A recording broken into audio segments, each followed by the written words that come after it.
오늘 이 새벽에 하나님께서 우리에게 주신 말씀은 잠언 30장, 31장 마지막 두 장의 말씀 가운데 잠언 31장 마지막 두 절입니다. 31장 30절, 31절 두 절의 말씀입니다. 잠언 31장 30절, 31절 두 절의 말씀을 함께 보겠습니다. 구약 성경 947쪽입니다. 성경을 찾으시고 우리가 계속 차근차근 읽어가니까 이 줄로 오늘 본데를 꼭 줄로 이렇게 딱 표시해 놓으세요. 그러면 그 다음 날에 찾을 때 금방 찾을 수 있으니까. 잠언 31장 30절, 31절 두 절에 잠언 마지막 절입니다. 잠언 마지막 끝에 30절, 31절 두 절의 말씀입니다. 우리 함께 한 목소리로 읽겠습니다. 시작. 고운 것도 거짓되고 아름다운 것도 헛되나 오직 여호와를 경외하는 여자는 칭찬을 받을 것이라. 그 손의 열매가 그에게로 돌아갈 것이요 그 행한 일로 말미암아 성문에서 칭찬을 받으리라. 아멘. 오늘은 잠언 30장, 31장 이제 마지막 장이죠. 말씀을 통해서 아굴의 잠언과 르무엘 모친의 잠언이라는 제목으로 하나님의 말씀을 함께 나누도록 하겠습니다. 우리 교재에 나와 있는 포인트를 함께 읽어보시죠. 교재 84쪽에 있는 포인트입니다. 시작. 아굴은 자연에 대한 깊은 통찰을 통해 하나님의 존재를 말하며 르무엘의 어머니는 왕의 도리를 교훈합니다. 아멘. 이제 오늘 우리 잠언 마지막 두 장을 읽게 됩니다. 비솔로몬의 잠언이라고 하죠. 지금까지 이제 우리가 솔로몬 1집, 2집, 3집 그래서 그 2집 중간에는 다른 지혜자들의 잠언도 있었지만 어쨌든 잠언, 솔로몬의 잠언들을 살펴보고 마지막 비솔로몬, 솔로몬이 아닌 자들의 잠언 두 장을 오늘 우리가 읽고 잠언을 마치게 되는데요. 아굴의 잠언과 르무엘 왕의 어머니의 잠언입니다. 나의 사랑하는 책, 우리가 이 찬양이 이제 고르게 된 게 아마 그런 것 같아요. 르무엘의 어머니의 잠언이기 때문에 아마 그 찬양을 우리가 부르게 된 것 같은데요. 먼저 30장에 보게 되면 야게의 아들 아굴의 잠언이다라고 되어 있습니다. 여러분, 우리가 아굴이 누구인지 그 성경에 있는 역사 가운데 아굴이 누구인지는 정확하지 않습니다. 다만 우리가 이제 추측할 수 있는 것은 아굴이라고 하는 사람의 이름이 이제 이름의 뜻이 수집하는 자라는 뜻이거든요. 그래서 아마 학자들은 그렇게 보고 있는 거예요. 솔로몬 시대에 아굴이라고 하는 사람은 지혜자 중에 한 사람이었다. 그래서 그 당시 어떤 잠언들을 수집 정리해서 사람들에게 가르쳐주는 스승이요 선생의 역할을 했던 사람이 바로 아굴이 아니었겠는가, 그렇게 이제 보는 것이죠. 여러분, 이 아굴의 잠언을 보게 되면 참 이 아굴이 성경 딱 한 장에 걸쳐서 기록된 사람이지만 굉장히 겸손했던 사람임을 우리는 알 수 있습니다. 그의 신앙이 참 멋있고 아름다운 신앙의 소유자였음을 우리가 알게 되는데요. 그것을 우리가 그 아굴의 잠언의 시작부터 우리가 느낄 수 있어요. 그는요 정말 하나님 앞에 겸손했던 사람이었던 것 같습니다. 잠언 30장 2절에 보게 되면 그는 이렇게 교훈하죠. 나는, 스스로 자기 자신에 대해서 이렇게 얘기합니다. 나는 다른 사람에 비해서 나는 짐승이라 얘기합니다. 뿐만 아니라 내게는 사람의 총명이 있지 아니하니라. 그러니까 굉장히 겸손하고 자기를 낮추는 사람이라는 거죠. 이뿐만 아니라 계속해서 되어지는 그의 어떤 교훈을 보게 되면요 굉장히 스스로를 낮추고 하나님을 높이고, 그러면서도 세상에 있는 많은 자연과 짐승과 그런 것들로부터 자신이 배우는 그러한 어떤 겸허한 모습들을 보게 되는 거죠. 사실은 아굴은요 지혜를 가르치는 자이고 많은 이들에게 또 지혜자이기 때문에 이 아굴의 자문도 쓴 사람인데도 불구하고 그는요 겸손한 신앙을 가지고 정말 하나님 앞에 성결한 신앙을 가지려고 했던 그런 어떤 신앙의 열심을 가졌던 그러한 사람이다라는 것을 볼 수 있습니다. 그리고 그는 오직 하나님의 말씀만이 인생을 지혜롭게 함을 가르쳐주고 있죠. 소박하면서도 정말로 속은 하나님으로, 주의 말씀으로, 하나님의 지혜로 가득 찼던 사람이 아닌가. 이 성경에 숨겨진 보화 같은 사람이 저는 아굴이 아닌가라는 생각이 들어져요. 잠언 30장 5절 6절에 그는 이렇게 말합니다. 하나님의 말씀은 다 순전하다. 순전하다는 것은 성경에는 부족함이 없다는 거예요. 완벽하다라는 겁니다. 그러면서 하나님은 그를 의지하는 자의 방패이시고 너는 그의 말씀에 더하지 말라. 그 말씀에 다른 어떤 것도 붙이지 마라. 그러니까 말씀 하나면 충분하고 그 말씀에 너의 생각과 어떤 것 더 이상 붙일 필요가 없다는 거예요. 하나님으로부터 하나님 하나만으로 우리는 충분하다라는 그 신앙의 고백을 하고 있는 것입니다. 그리고 그는 자신이 어떤 환경 앞에서 연약해질 수밖에 없는 자기 자신을 고백합니다. 그러면서 정말 자신이 겸손히 하나님 앞에 고백하면서 기도하는 두 가지 기도 제목을 그는 얘기하고 있어요. 이 기도 제목이 참 우리가 잘 알고 있는 말씀 가운데 하나인데 8절 9절의 말씀을 보게 되면 첫 번째 기도 제목이 그거예요. 하나님, 헛된 것과 거짓된 말을 내게로부터 멀리 하십시오. 그러니까 이 세상에 헛된 것, 거짓된 것, 내가 그것들을 취하고 그것들을 가까이 하지 않는 인생이 되기를 소망합니다. 뿐만 아니라 또 한 가지 기도 제목은 나를 가난하게도, 우리가 잘 아는 말씀이죠. 나를 가난하게도 마옵시고 나를 부하게도 마옵시고 오직 필요한 양식으로 나를 먹이시옵소서. 그러니까 지혜자로서 이 땅을 살아가는데 남들처럼 뭐 과하게 어떤 것을 구하고 딱 필요한 정도로만 나에게 주십시오. 왜냐하면 내가 혹시 조금 사람들보다 부해가지고 내가 하나님을 혹 모른다 하고 하나님을 잊어버릴까 두렵다. 뿐만 아니라 내가 혹 다른 사람들보다 혹 가난해가지고 없어가지고 내 마음으로 뭔가를 훔치고 거짓된 어떤 행동, 도둑질을 함으로 말미암아 내가 하나님의 이름을 욕되게 하는 그런 인생이 되지 않도록 정말 최소한의 것만 가지고 하나님 한 분만으로 만족하는 그런 인생을 살게 해주십시오. 여러분, 참 지혜자가 이러한 삶을 살아야 된다는 것이죠. 여러분, 우리 안에 하나님보다 더 소중히 여기는 어떤 것들을 향해 쫓아가는 인생이 아니라 정말로 최소한의 것들로 만족하면서 더 하나님을 향한 그 거룩한 욕심을 가지고 나아가는 저와 여러분이 되기를 주님의 이름으로 축복합니다. 세상에 대해서는 최소화하고 하나님에 대해서는 극대화하는 인생, 아굴이 우리에게 가르쳐주는 또 평생의 기도의 제목은 바로 그 기도가 우리의 기도가 되기를, 여러분 그러한 삶을 사실 수 있기를 주님의 이름으로 축복합니다. 자, 그리고 그 아굴이 마지막 자신의 교훈에 이렇게 얘기해요. 잘 걸으며 위풍 있게 다니는 것 선엇이 있다. 그러면서 어떤 짐승 앞에서도 물러섬이 없는 위풍당당한 사자 뿐만 아니라 군대와 함께 있는 왕의 거침없는 이 행보를 통해서 그는 얘기하는 거예요. 지혜를 가지고 당당해져라. 정말 세상 어떤 것에도 위축되지 말고 그 하나님을 붙들고 있는 너희가 왜 당당하지 않느냐.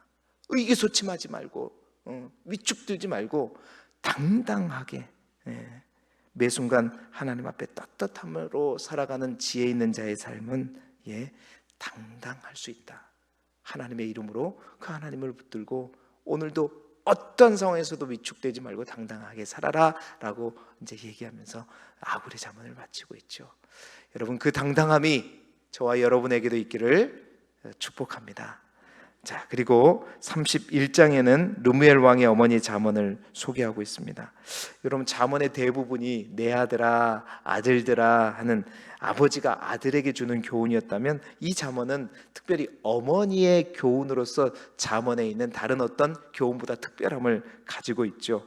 여러분, 이 31장 1절부터 9절까지는 아들인 왕에게 지혜의 왕으로서의 기본 자세를 얘기하고 있다는 것이죠. 여러분, 세 가지를 교훈합니다. 정말 힘을 여자에게 쓰므로 멸망의 길로 가는 왕이 되지 마라.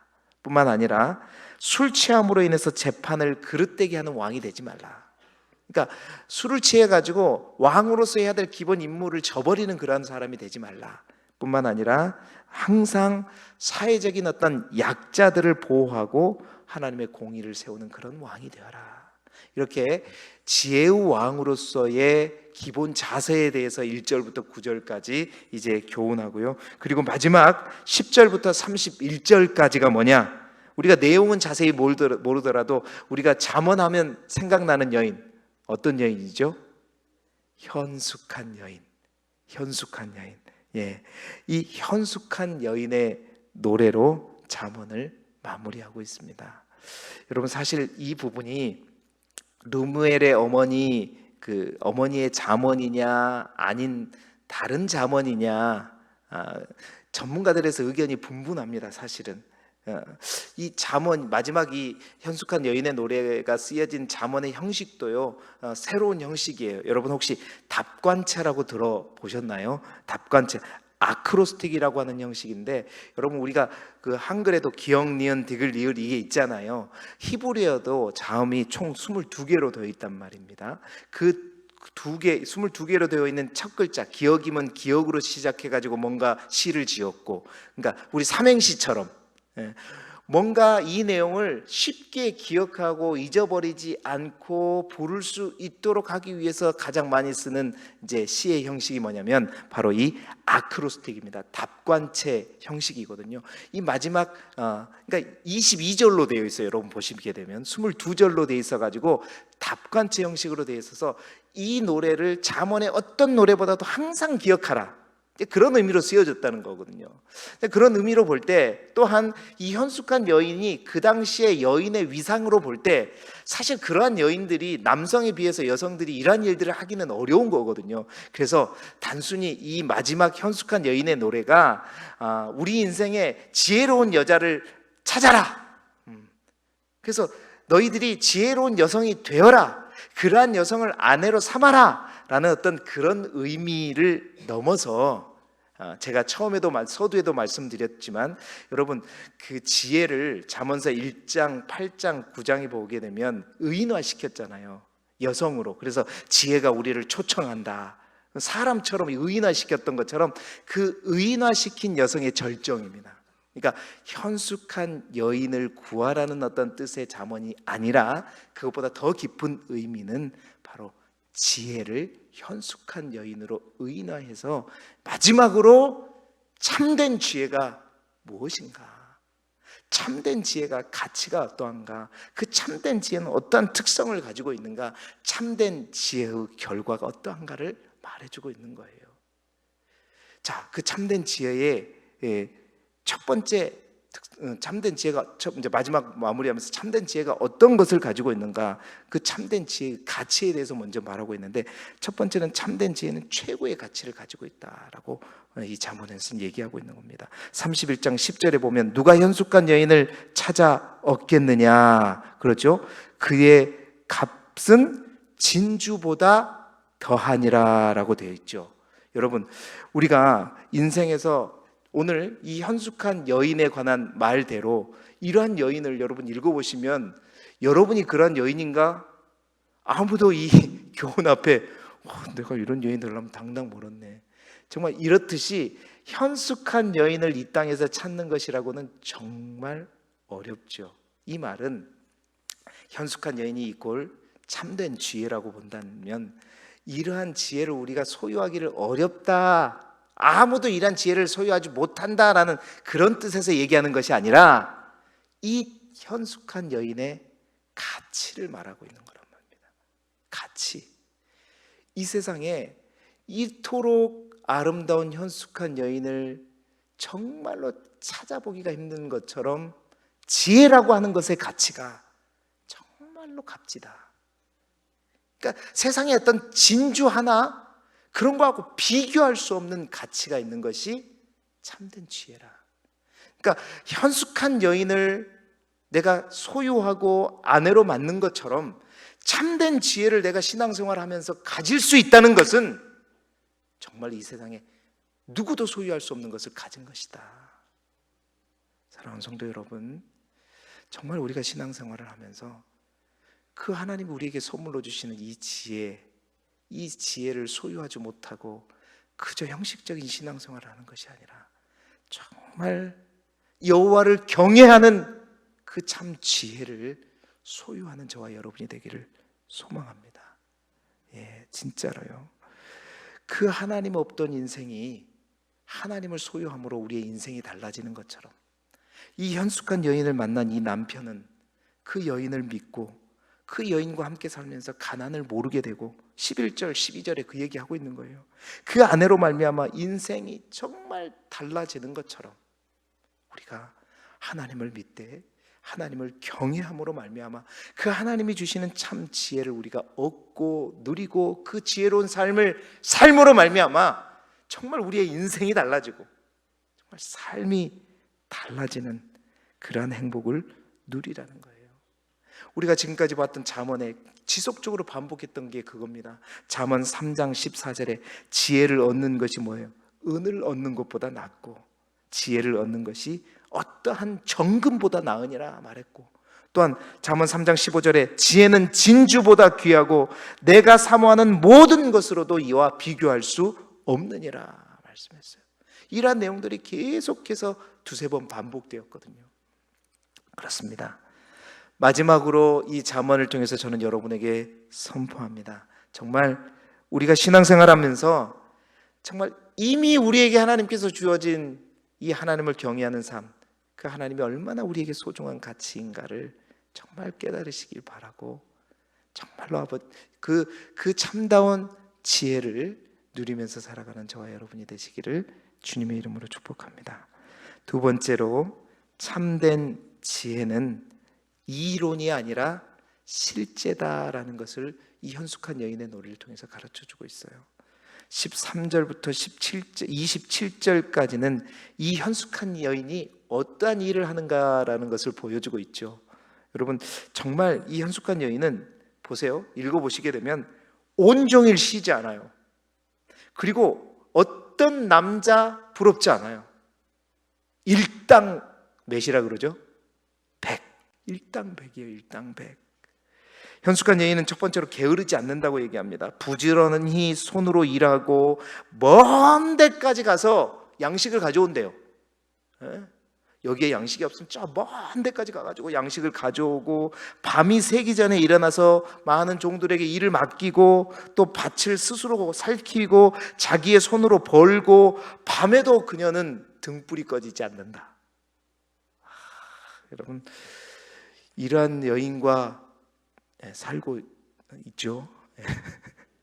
사셔야 됩니다. 그러니까 이러한 현숙한 여인이 그 당시에 이러한 모습을 하는 여인들이 실제로 그 삶 속에서도 있기 어렵죠. 사실은 여인이, 남성이 중요하지 히브리인 사회에서 이 여성이 그런 어떤 가치와 그런 위치 속에서 이러한 일들을 할 수 자체가 없대. 그래서 이 마지막 현숙한 여인의 노래는 단순한 어떤 내 인생에서 최고의 부인을 만나라, 그런 여성을 만나라 하는 그런 가르침보다는 이 현숙한 여인을 통해서 지혜가 무엇인가라는 것을 보여주고 있는 거예요. 계속해서 보시게 되면 그는 성실하고 부지런할 뿐만 아니라 가족들에게 먹을 것을 제공하고 정당한 이익을 남기는 사업에 모든 열심을 쏟아붓고, 또 그렇게 열심히 일해서 얻은 것을 가지고 자신만 유익하게 사는 것이 아니라 가난한 사람들에게 정말 후히 베풀고, 또한 자신을 가꾸고 가족들을 안전하게 보호하고 사회적으로 존경받을 만큼 건실한 삶을 살아가는 것. 여러분, 이 현숙한 여인이란 말이에요. 그래서 이 현숙한 여인의 모습들 우리가 여러분 잘 보시게 되면 저는 그런 걸 느껴요. 지금까지 우리가 쭉 봐오면서 지혜로운 사람, 명철한 사람, 악인이 아니라 의인인 사람, 끊임없이 하나님 앞에 성화되려고 했던 그 사람들의 모습 끊임없이 잠언을 통해서 보여줬잖아요. 그 모습이 바로 이 내용 속에 다 들어가 있는 거예요. 거의 다. 그래서 오늘 성경은 바로 분명하게 다시 한번 참 지혜, 그것은 어떤 우리가 잔잔히 하나님 앞에 묵상하면서 책상머리에서 깨달은 어떤 그런 깨달음의 수준이 아니라 참 지혜라고 하는 것은 실제다. 우리의 삶 속에서 정말 호락호락하지 않는 환경 속에서도 뭔가를 극복하고 이겨내고 또한 나의 삶을 새롭게 할 뿐만 아니라 다른 사람들에게도 유익을 주고 또 많은 사람들에게 칭찬받는 그러한 인생, 사실 하나님께서 인간에게 부여한 질서라고 하는 것이 그런 거란 말이에요. 생육하고 번성하며 다스리라 하는, 인간을 태초에 창조하실 때 하나님의 형상으로 창조하실 때 인간에게 부여한 질서가 뭐냐?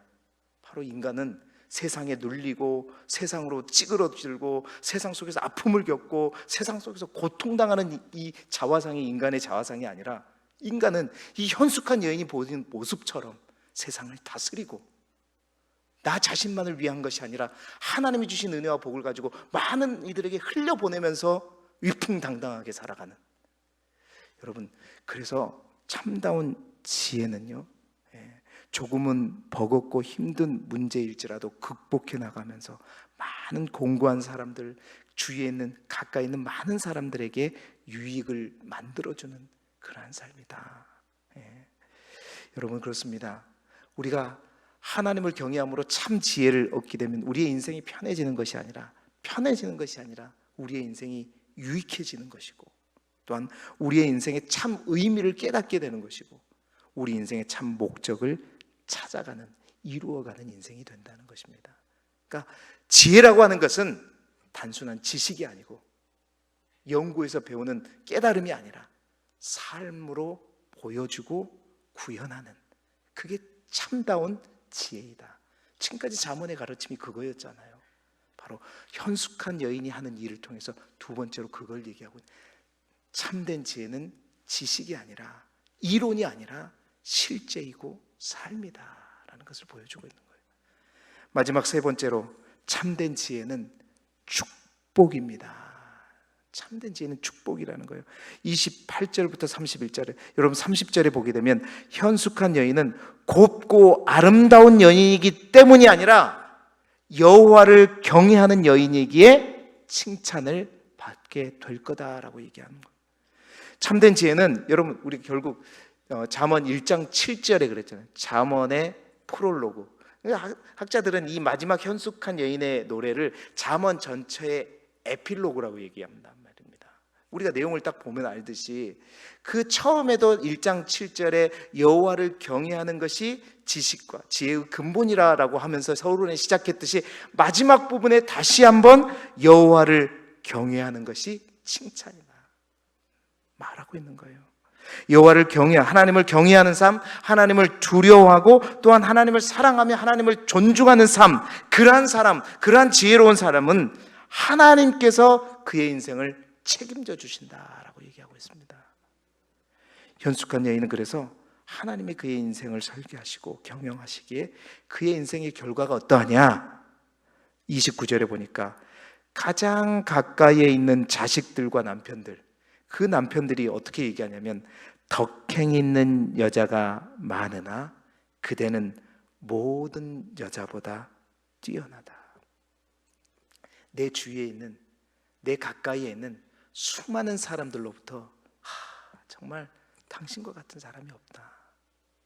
최고. 여러분, 나를 지식적으로만 멀리에서만 먼 발치에서만 아는 사람들에게 인정받는 것보다는 항상 나와 동고동락하고 있는 나의 남편과 나의 아내와 나의 자녀들로부터 아빠는, 엄마는 내가 가장 존경하는 인물입니다. 최고입니다. 어디에 가서도 당신은 누구를 존중하고 존경합니까? 라고 물어봤을 때 수많은 위인들 많고 수많은 대단한 사람들 많지만 저희 마음속에 가장 멋있고 아름답고 위대한 분은, 그분의 삶을 쫓아 살고 싶은 사람은 바로 나의 아버지이고 나의 어머니입니다. 여러분, 참 지혜로 살아가는 사람들은 가장 가까이 있는 사람으로부터 그러한 칭찬을 얻게 된다라고 말하고 있는 거예요. 여러분, 그러한 삶을 사실 수 있습니다. 왜? 하나님께서 우리를 창조하실 때 그러한 자로 우리를 만들어 주셨어요. 이게 우리의 자화상인 거예요. 근데 그것을 우리가 다 빼앗기고 있기 때문인 겁니다. 두 번째, 31절에 보니까 그의 손의 열매가 그에게 돌아갈 것이요 그 행한 일로 말미암아 성문에서 칭찬을 받으리라. 그의 손의 열매가, 여러분, 진짜 축복이 뭡니까? 내가 일한 대로 거둘 수 있는 게 진짜 축복이죠. 저주받은 인생은 이게 우리가 일했음에도 불구하고 일한 만큼 소득을 못 받는 것이 저주받은 인생의 표본입니다. 그러나 그 손의 열매를 그에게 그러니까 엄청난 손의 열매. 그러니까 그런 사람 있잖아요. 이 사람의 손만 가면 그냥 음식이 맛이 없다가도 마지막 이 사람이 손을 딱 담그면 맛이 달라져 버려요. 어떤 일을 하다가도 매 그 일들이 그냥 뭔가 되지 않는 것 같고 미궁석인 것 같고 마무리가 되지 않는데 그 사람이 딱 그 프로젝트에 개입된 순간 그냥 일이 완전히 달라져 버리고, 그 사람이 개입한 순간 일이 막 결과가 수룩수룩 나와버리고. 여러분, 여러분의 손이 그러한 손이 되시기를 축복합니다. 그러한 손의 소유자는 참된 지혜의 삶을 살아가는 자가 그러한 손을 갖는 거래요. 많은 지식을 또 많은 것을 노력하고 배워서가 아니라 정말 이게 하나님이 질서란 말입니다. 하나님이 주시는 그 지혜를 습득하고 갖는 자, 사는 자, 그런 자에게는 그의 손이 가는 곳곳마다 손의 열매가 주렁주렁 열리고 뿐만 아니라 성문에서 칭찬을 받으리라. 여러분, 성문은 사람들이 가장 많이 모이는 곳이에요. 그 사람들이 모이는 곳에 칭찬이 그냥 자자한 겁니다. 이야, 정말로 우리 교회가 이제 일꾼을 세우려고 하는데 그러한 일꾼, 그러한 직원들이 뽑히게 되기를 주님의 이름으로 축복합니다. 지혜를 소유하고 지혜로운 삶을 삶으로 그 지혜를 통해서 주시는 하늘의 복과 땅의 기름진 복, 그래서 하나님께서 기뻐하시고 모든 사람들이 칭찬하는 그러한 참 지혜의 소유자가 되시기를 축복해요. 이제 말씀을 마무리하는데, 잠언을 마무리하는데요, 여러분 오늘 잠언, 아굴의 잠언에 보게 되면 30장 15절 16절에 보게 되면 거머리에게는 다오 무슨 말이에요? 주세요 주세요 하는, 그렇게 날마다 뭘 달라고 보채는 두 딸이 있다고 비유해서 아굴은 교훈합니다. 그러니까 이 거머리와 같은 인생은 뭐냐면 자신이 가진 것에 만족하지 못하고 항상 달라고, 더 주십시오, 다오 한다는 거예요. 그러니까 거머리처럼 쫙 달라붙어가고 계속해서 막 피를 빨아먹는 거머리에 비유해가지고 그 거머리의 두 딸들이 항상 다오 한다는 거예요. 인간의 탐욕의 끝이 없음을 풍자하는 아굴의 잠언입니다. 여러분, 정말로 이미 받은 것이 무엇인가 그 가치를 깨닫는 것, 우리 안에 계신, 우리가 주인으로 모시고 있는, 우리 안에 이미 들어와 계시는 우리 하나님, 우리의 주님, 우리의 성령님의 가치를 깨달으시고 그 성령님을 이미 가졌는데 계속해서 세상 사람들이 쫓아가는 그 어떤 것을 향해서 다오 주세요 하는 인생이 아니라 정말로 우리 안에 이미 계신 그 하나님의 가치를 깨닫고 그 하나님과 동행함으로 그 하나님과 나아갈 때 위풍당당하게 자신 있게 정복하고 다스리고 땅에 충만한 삶으로 살아가는 참 지혜자의 소유자가 되시기를 그리스도 예수 이름으로 축복합니다. 기도드리겠습니다. 하나님,